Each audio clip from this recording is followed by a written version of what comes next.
সকলকে স্বাগত জানাই ভৌতিক আসর চ্যানেলের ১ নম্বর এপিসোডে।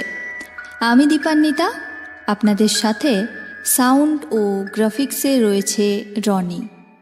আজকে থাকছে একটি বিশেষ গল্প। বেশি দেরি না করে শুরু করে দিচ্ছি আজকের আসল গল্পটা।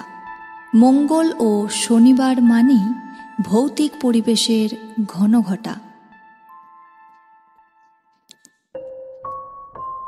আজকের গল্পের নাম মধ্যরাতের আগন্তুক। তুমি কি কখনো এমন কাউকে দেখেছ যাকে কিছুক্ষণ আগেই রক্তে ভেসে যেতে দেখেছ, অথচ সে তখন একেবারে অক্ষত অবস্থায় তোমার সামনে বসে আছে? জুলাইয়ের 2023। হঠাৎ করেই আমার বদলি হলো পুরুলিয়ার একটি বড় সরকারি মেডিকেল কলেজ হাসপাতালে। পরিবার সহ হাসপাতালে কোয়ার্টারে উঠলাম। নতুন জায়গা, নতুন দায়িত্ব, শুরু থেকেই ডিউটির চাপে ডুবে গেলাম। বেশিরভাগ রাতেই এমার্জেন্সি ডিউটি থাকতো। তবে সুবিধা একটাই, কোয়ার্টার থেকে হাসপাতাল হাঁটা পথে মাত্র 3 মিনিট। রাত 12টার পর যদি এমার্জেন্সি ফাঁকা থাকে কোয়ার্টারে চলে যাই। রোগী এলে অ্যাসিস্ট্যান্ট কল করলেই আবার ছুটে যায়।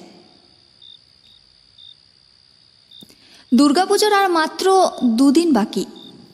আমার পরিবার আগেই গ্রামে চলে গেছে। এখন আমি একাই কোয়ার্টারে। সেই রাতে ঘড়ির কাঁটা ঠিক 12টা ছুঁই ছুঁই করছে। রাউন্ড শেষ করে কোয়ার্টারের দিকে ফিরছিলাম। হঠাৎ রাস্তার মাঝখানে একটা কালো কুকুর দাঁড়িয়ে পড়ল।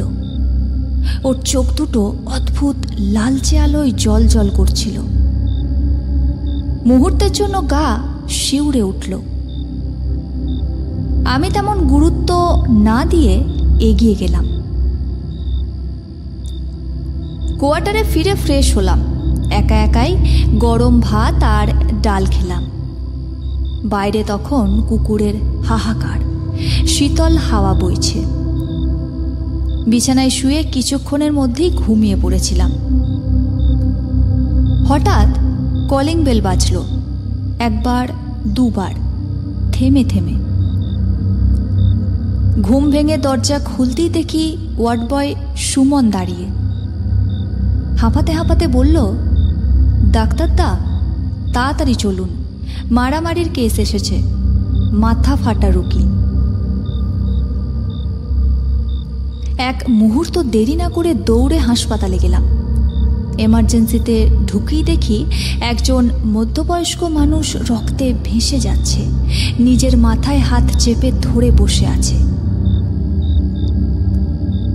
ড্রেসিং করতে করতে আমি জিজ্ঞেস করলাম, এমন অবস্থা হলো কিভাবে? লোকটি ভাঙা গলায় বলল, জমি নিয়ে বড় ভাইয়ের সাথে ঝামেলা ছিল, কোনো রকমে প্রাণ নিয়ে পালিয়েছি। আমি সেলাই করে ব্যান্ডেজ করে দিলাম। তাকে ভর্তি হতেও বললাম, কিন্তু সে একদম রাজি হলো না। যত বললাম ততই পালানোর চেষ্টা করলো। শেষে হাল ছেড়ে দিয়ে আমি তাকে যেতে দিলাম। ওয়ার্ড বয়ের দিকে তাকিয়ে বললাম, অদ্ভুত মানুষ। ওয়ার্ড বয় শুধু মাথা নাড়ল। আমি বেরিয়ে কোয়ার্টারের দিকে হাঁটছিলাম। প্রায় অর্ধেক পথ এসেছি, এমন সময় ফোন বেজে উঠল। অ্যাসিস্ট্যান্ট রাহুল বলছে, ডাক্তারদা, ওয়ার্ডে জ্বরের রোগীর অবস্থা খারাপ, একটু দেখে যান। আবার হাসপাতালে ফিরলাম। ঢুকেই দেখি রাহুল এমার্জেন্সিতে দাঁড়িয়ে কারুর সাথে কথা বলছে।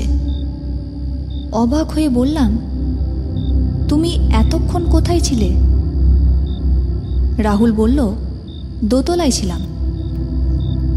তখনই চোখ পড়ল যার সাথে কথা বলছে সে ওয়ার্ড বয় সুমন। আমি অবাক হয়ে বললাম, তুমি একটু আগে আমাকে ডাকতে আসোনি? রাহুল অবাক হয়ে বলল, না দাদা, সুমন্ত এতক্ষণ আমার সাথেই দোতলায় ছিল। আমার শরীর ঠান্ডা হয়ে গেল। যাই হোক, আর কথা না বাড়িয়ে ওয়ার্ডে গিয়ে রোগীকে দেখতে শুরু করলাম। কিন্তু তখনই বুক কেঁপে উঠল, কারণ যার মাথা ফাটা ট্রিটমেন্ট আমি আধ ঘন্টা আগে করেছি, সেই লোকটি একদম সুস্থ শরীরে জ্বরের রোগীর পাশের বেডে বসে আছে। কাছে গিয়ে দেখলাম কোথাও একটুও আঘাতের চিহ্ন নেই। আমার মাথা ঘুরে গেল। যদি সে সুস্থ অবস্থায় এখানে বসে থাকে, তাহলে এমার্জেন্সিতে আমি কাকে সেলাই করলাম? সবার সামনে কিছু বুঝে উঠতে পারলাম না। চুপচাপ রোগীর অবস্থা দেখে কোয়ার্টারে ফিরে গেলাম। পরের দিন সকালে সেই জ্বরের রোগী মারা গেল। কিন্তু আমার মনে আজও সেই প্রশ্ন ঘুরপাক খায়, রাতের সেই রক্তাক্ত মানুষটি কে ছিল? সত্যিই মানুষ, নাকি অন্য কিছু, নাকি সবই আমার চোখের ভুল? শুনছিলেন ভৌতিক আসর চ্যানেলের 1 নম্বর এপিসোড। মঙ্গল ও শনিবার মানেই ভৌতিক পরিবেশের ঘন ঘটা। আপনার যদি এরকম কোনো অভিজ্ঞতা থেকে থাকে, তাহলে আমাদের জানাতে পারেন 8250163315 এই হোয়াটসঅ্যাপ নাম্বারে। আর গল্প ভালো লাগলে অবশ্যই লাইক ও একটি কমেন্ট করে জানিয়ে দিন কেমন লাগলো। আর সাবস্ক্রাইব করতে ভুলবেন না, আপনাদের সাপোর্ট একান্ত কাম্য।